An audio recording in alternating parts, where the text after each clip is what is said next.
Hello, hi, mabuhay! Welcome to A Day in My Life Part 2. So maaga na naman po tayo nagising dahil sasabay kasi ako sa papa ko. Kapag kasi mamaya pa ako umalis, wala nang masasakyan. And as you can see, wala pang ligo ang first son pero doon kasi ako naliligo sa boarding house ko kasi 9 AM pa naman ang pasok ko. At ito na nga kami ni papa papuntang boarding house ko at siya naman papuntang farm ng kapatid niya. At bago kami makapunta sa may highway, 4 na barangay muna ang madadaanan namin. Pero bago yan, pakita ko muna yung mukha ko. Pak!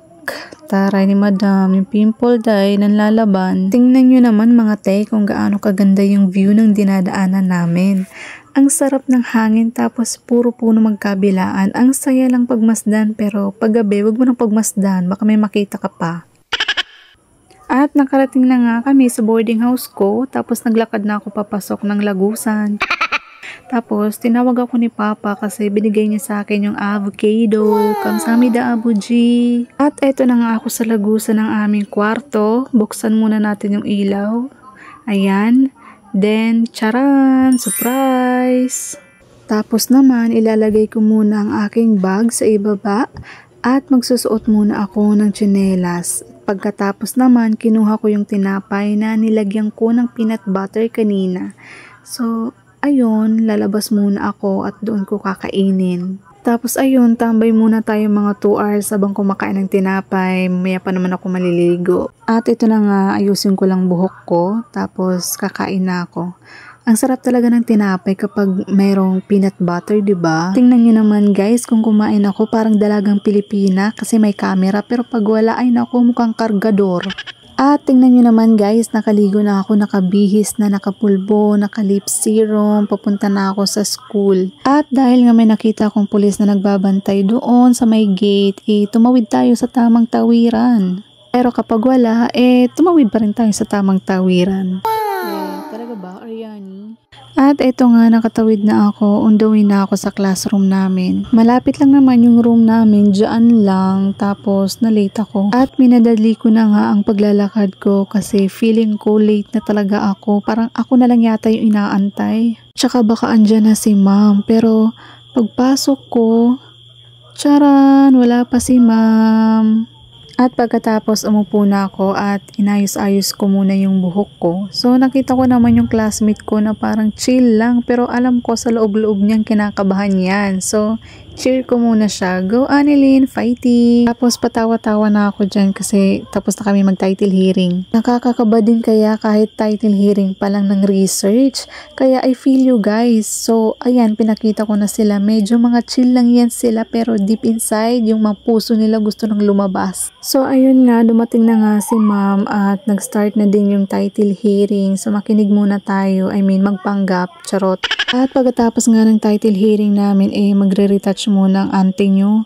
So naglagay na ako ng lip serum dyan para mag-glow ang aking lips. Umiitim na din kasi yung labi ko dahil kakagamit ng kung ano-anong mga lipstick. Kaya eto, gumamit ako ng lip serum para naman mabawasan yung pagkaitim ng lips ko.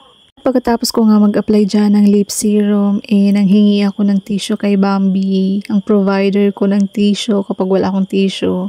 Bambi, pingin tissue. At saka guys, oily kasi na yung face ko kaya need ko nang mag-retouch talaga. At pagkatapos nga ibigay sa akin ni Bambi yung tissue niya, kay Roman, udog. At ipinahid ko na nga ito sa aking mukha. Tingnan nyo naman guys, ang ante yung magpahid ng mukha. Paka-arty yarn.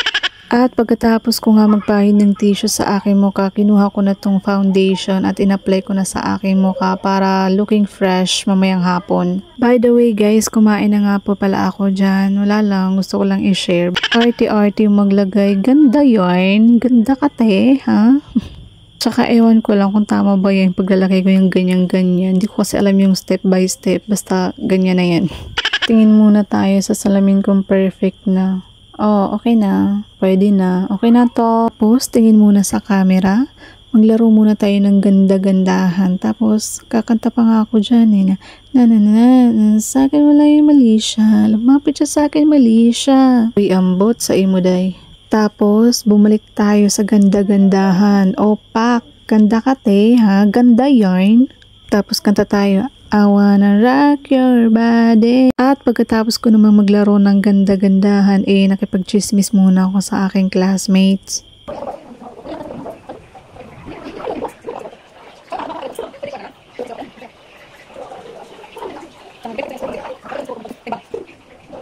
Pagkatapos may nanghiram sa akin ng salamin. Shoutout sa iyo, Rialyn.